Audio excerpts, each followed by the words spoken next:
hata huyo mtoto. Podgin wach malita inya kapod wantiere weche mag skunde jopuonje ka achiel kod jopuonjre nobedo kod kinde matek e simo mach manomuoch kendo wang'o achiel kuom kar nindo moro e skundno.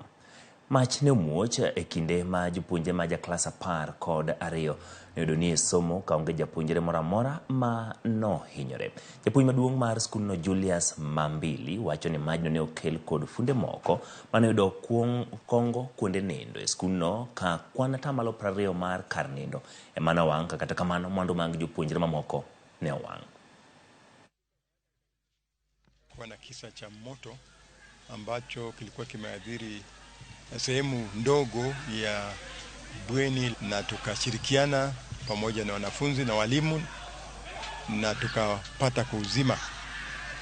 Tulijaribu kufanya upelelezi wetu na tukagundua ya kwamba moto huu ulitokana na sio itilafu, bali ulitokana na makosa iliyofanywa na mtu ambaye anafanya uchomaji ama welding in school.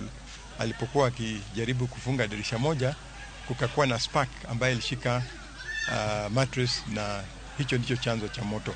Out of the 80 mattresses we secured about 61 of them. Wakati moto ulitokea, wanafunzi wetu wa kidato cha 4 walikuwa darasani wakiendelea na masomo ya marudio, revision, na ni wao walitusaidia pakubwa